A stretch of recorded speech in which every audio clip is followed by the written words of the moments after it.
Llegó el momento de la entrevista estelar en Habla Caracas. 7 de la mañana, 45 minutos aquí en Habla Caracas, y ya estamos en contacto con nuestro invitado para esta entrevista estelar, el profesor e investigador Luis Salamanca. Luis es abogado, es politólogo, fue director de la Escuela de Ciencias Políticas de la UCB, del Instituto de Investigaciones también, y rector del Consejo Nacional Electoral. Es uno de los investigadores, de los científicos sociales venezolanos que más tenacidad, constancia ha tenido en el estudio, en la indagación, en el seguimiento, en la reflexión acerca de la sociedad civil venezolana. Y por eso, bueno, lo convidamos hoy a compartir su visión sobre qué significación tiene para la historia de Venezuela ese acontecimiento del 31 de marzo, por supuesto, en el contexto de ser parte de un proceso, no como un acontecimiento aislado. Don Luis, muy buenos días, agradecidos por tu presencia, Luis. Hola Elías, ¿cómo estás? Muchas gracias por la invitación. Teníamos algún tiempo sin conversar. Sí, señor. Luis, ¿cómo valoras, si quieres darnos un poquito de contexto, cómo describirías la Venezuela del año 2001 y luego tu valoración acerca de ese acontecimiento el 31 de marzo? Bueno, fíjate una cosa, ¿no? Yo creo que hay que situar esto en una perspectiva histórica. Ajá.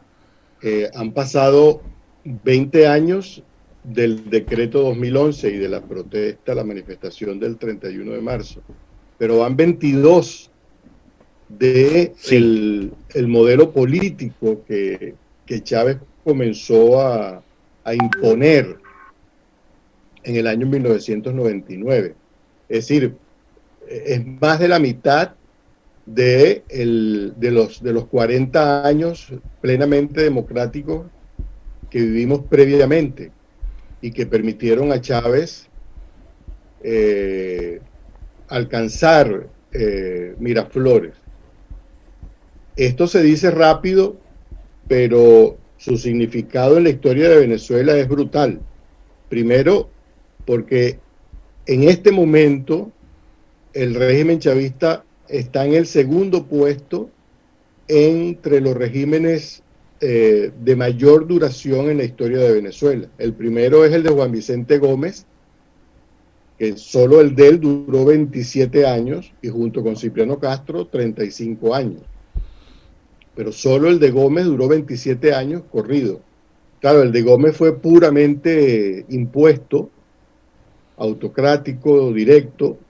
Este ha sido una nueva tecnología política para llegar al poder y permanecer en él, ¿no?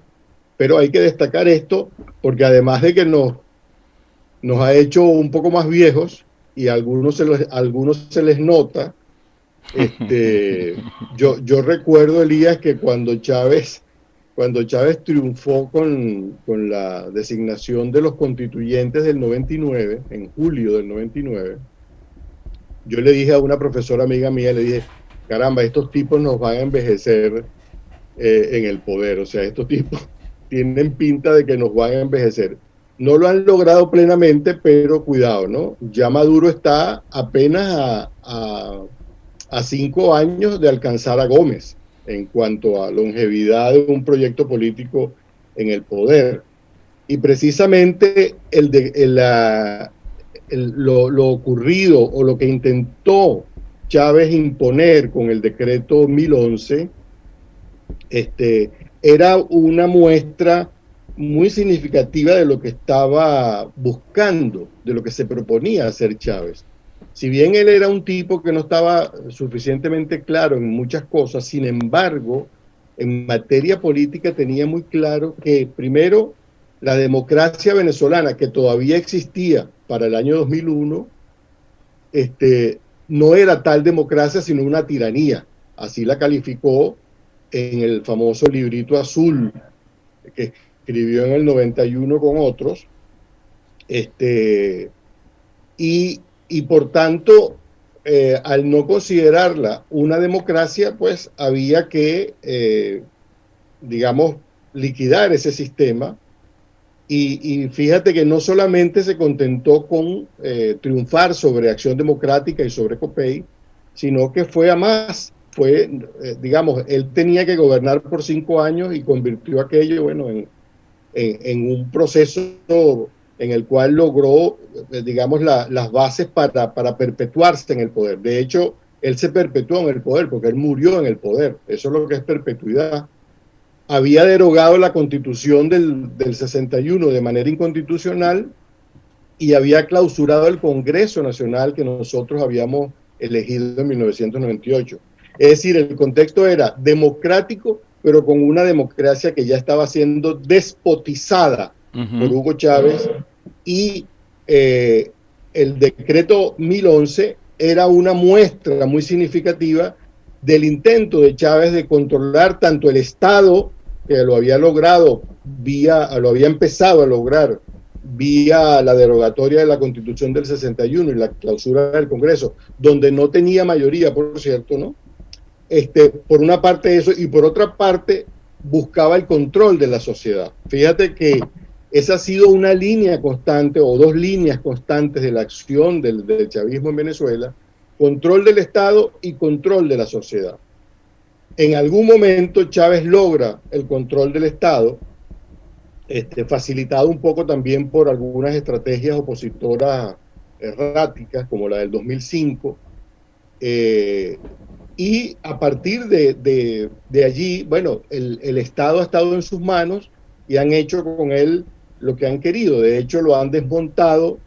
Hoy en día Venezuela adolece de la falta de Estado, paradójicamente, con el Estado más grande en la historia de Venezuela, con el Estado más adinerado de la historia de Venezuela, con el Estado más armado de la historia de Venezuela, con el Estado con mayores autoobligaciones sociales que ha habido en la historia de Venezuela. En fin, a más Estado, menos Estado, es decir, a más control del Estado por los chavistas, menos Estado. Entonces, el decreto 1011 es, digamos, uno de los acontecimientos que abrió la dinámica autoritaria y yo diría incluso totalitaria que Hugo Chávez comenzó a cultivar, ¿no? Hay que, bueno, ya tú has recordado en programas anteriores en qué consistía el decreto, pero a mí me interesa evaluarlo desde el punto de vista de la estrategia de Chávez para tomar control de instituciones. Porque si bien es cierto, los colegios, los planteles educativos están regulados por el Estado, los públicos especialmente y los privados también, sin embargo, tiene una legalidad propia, ¿verdad?, con la cual manejarse. Y Chávez lo que intentaba era pasar por encima de esa legalidad, meterse en los colegios y poner directamente bajo control del viceministro de Educación, lo cual significaba bajo control de él mismo, poner el control en sus manos y así poder entonces manejar las directivas de los colegios, los profesores y probablemente los programas. Esto no se logró imponer gracias a la resistencia de la sociedad civil, pero deja claro lo que va a ser una pauta de comportamiento. Chávez utiliza, digamos, las funciones del Estado, porque evidentemente el Estado está a cargo de vigilar la buena marcha de la educación, pero entonces buscando en el decreto se decía buscando el normal desenvolvimiento del proceso educativo, entonces lo hace por vía de una anormal manera de actuar que era obviamente pasando por encima de la legalidad establecida. Entonces, con ello Chávez nos estaba diciendo que para él la democracia era lo que él quisiera que fuera, no era un Estado de Derecho. La democracia es un Estado de Derecho y esto hay que remarcárselo a la gente permanentemente porque se ve que se olvida, incluso en países como el que donde yo resido en este momento, a veces se olvida, algunos lo olvidan intencionalmente, algunos, de que la democracia es un Estado de Derecho, que tú para ejercer la democracia, tú tienes que ejercerla dentro de lo que la Constitución permite. Por eso es que yo califico la derogatoria de la Constitución del 61 como inconstitucional y autoritaria, Elías, porque no fue de acuerdo con la misma Constitución, como todos saben.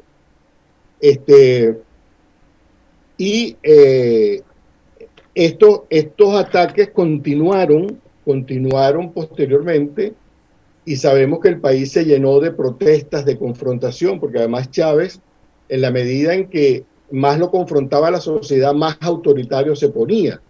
Y llegó a niveles, bueno, como los del 2002, que todos recordamos, frente a una protesta gigantesca de la sociedad. Bueno, su respuesta fue represiva, fue con saldo de 19 personas muertas, aún no aclaradas la mayoría de esos fallecimientos.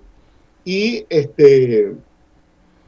entonces, digamos, al salir de estas coyunturas, bueno, Chávez fue estabilizando su control sobre el país, logró entonces depurar la Fuerza Armada, y por supuesto esto no va a ser ignorado por la sociedad y por los sectores organizados venezolanos. Y esto es otra característica muy destacable de Venezuela, que la sociedad venezolana, la sociedad democrática venezolana, que se hizo democrática a lo largo de los años de prácticas democráticas, le salió al frente a esto y ha resistido a esto y ha impedido que este proceso de control de la sociedad y del Estado hayan llegado más a fondo, y eso es algo que hay que valorar. Ciertamente Chávez logró el control político del Estado, ya para finales de 2005 ya tenía el control de todos los poderes públicos, ¿verdad? E intentaba paralelamente el control de la sociedad con los consejos comunales, con las comunas, que por cierto habían sido derrotadas como propuestas constitucionales en el referendo del 2007. Sí. Eso entonces, bueno, ha sido un poco, es un poco el contexto en el que yo pongo el decreto 1011, que nos introdujo, pues quizás una de las primeras protestas que abrió esta resistencia de la sociedad civil fue este rechazo de la sociedad organizada y no organizada al decreto 1011, ¿no?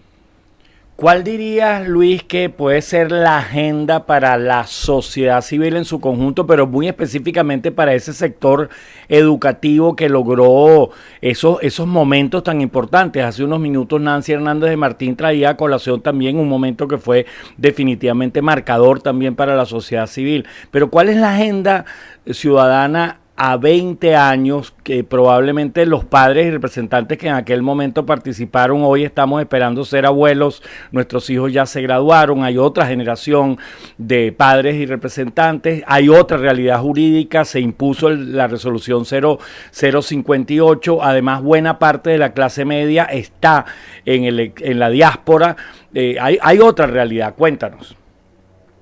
Mira, Elías, yo creo que eso es un tema que merece realmente un gran debate en Venezuela, una gran discusión. Yo, a pesar de la importancia que tiene y a pesar de lo mucho que sale por los medios, en la prensa, yo creo que no se ha debatido públicamente, gente como el tuyo, que se pueda debatir cuál debe ser la estrategia a seguir a partir de este momento. Es decir, hay que hacer un balance que para mí no es negativo. Yo no soy de los que piensa que no se ha logrado nada. Hay un discurso en Venezuela, no, aquí no se ha podido con esto, no se ha logrado nada, y entonces, bueno, algunos tienden a tirar la toalla, otros se encierran en su vida privada, otros buscan simplemente sobrevivir, pero yo creo que el primer mensaje que debemos transmitir es que es la obligación de seguir luchando. Hasta ahora hemos podido impedir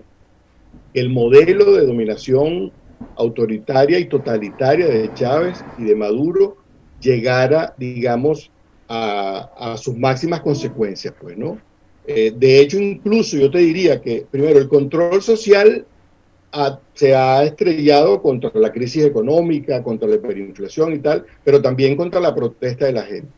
Y el control político que se logró hasta el año 2013, ese control político también se está debilitando. Y eso es algo que hay que valorar. Y es a partir de allí donde uno tiene que plantearse una estrategia. Si yo he logrado, por diversas razones, debilitar el control político del Estado que ha tenido el chavismo en estos 22 años, y he impedido que logren el control social, porque una cosa es que a ti te den una bolsa de comida y otra cosa es que tú pienses que la persona que la recibe está dominada. Yo no creo. Eso no lo creo. No hay evidencias de que eso sea así. Si eso es así, entonces debemos continuar en esa línea. ¿Qué quiero decir con esto? Bueno, que la línea a seguir debe ser la línea de seguir minando, de seguir socavando el poder del chavismo. El poder del chavismo en este momento no es el mismo que hace 7 años atrás, que cuando empezó Maduro, pues, por ejemplo, o cuando murió Chávez en 2013. ¿Me explico?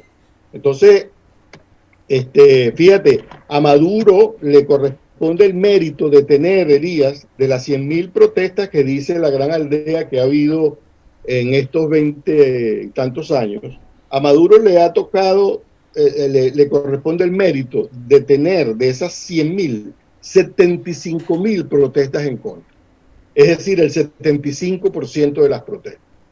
¿Qué significa eso? Significa que la sociedad venezolana está más activa en la lucha por sus derechos, en el rechazo a lo político, porque de esas protestas el 30% aproximadamente son políticas, es decir, son protestas buscando el cambio político. Por eso Maduro le ha cerrado la puerta al pueblo desde el punto de vista democrático, no lo deja expresarse democráticamente. ¿Cómo lo hace? Bueno, no deroga la Constitución directamente, pero le quita a la gente sus expresiones políticas, pues, ilegaliza la Mesa de la Unidad Democrática, que es una especie de proscripción de los partidos, ilegaliza a los demás partidos, persigue a los líderes, unos huyen al exterior, otros se ven limitados de actuar, en fin. En este momento yo creo que el gran debate es la necesidad de cambiar el enfoque con el cual la oposición política viene luchando.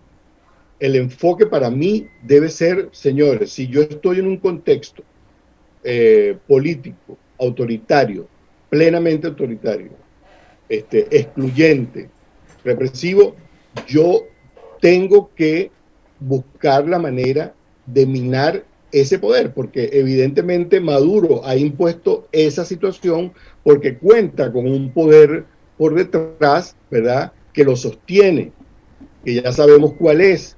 Y entonces, obviamente, frente a eso, ¿qué debe hacer la sociedad democrática? Bueno, construir un poder, un contrapoder democrático. ¿Y cómo lo construyo? Aprovechando todas las posibilidades que se presenten. Yo no puedo abandonar, por ejemplo, el espacio electoral, no lo puedo abandonar. Y no lo puedo abandonar menos con un argumento como el que no hay condiciones. Bueno, no va a haber nunca condiciones, porque para eso se es autoritario pleno. Claro. O sea, el régimen autoritario no te va a poner en bandeja de plata para que tú le ganes.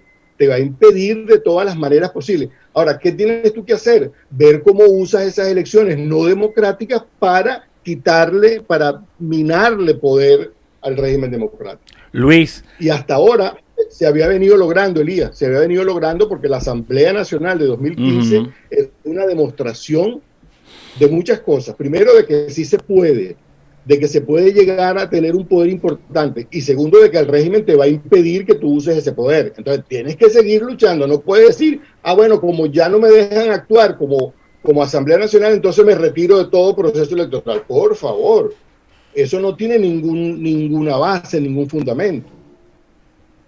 Luis, agradecido por tu visión compartida en la mañana de hoy. Deja sobre la mesa un reto, le haces un reto a radiocomunidad.com y al programa Habla Caracas, que hablemos de la agenda ciudadana en este año 2021. Asimismo, como Nancy Hernández nos decía, bueno, debemos discutir nuevamente la resolución 058. Bueno, nos dejas tú una tarea. Ten la seguridad que te llamaremos para que conversemos acerca de eso. Gracias, Luis. Estoy a la orden, Elías. Muchas gracias y cuídate del tiempo. Gracias, gracias. Son las 8 de la mañana y 5 minutos. Nos despedimos en el programa Habla Caracas, no sin antes agradecer, por supuesto, a la doctora Tibaire Altuve estos minutos al programa micondominio.com en la radio para continuar con este ciclo reflexionando sobre los 20 años de los acontecimientos del 31 de marzo del año 2001. El lunes seguiremos con Mariano Herrera, educador, investigador venezolano. El martes con Pedro Rengel, abogado, la lectura jurídica de lo que han sido estos 20 años en materia educativa. Un feliz fin de semana. Chao, Luis.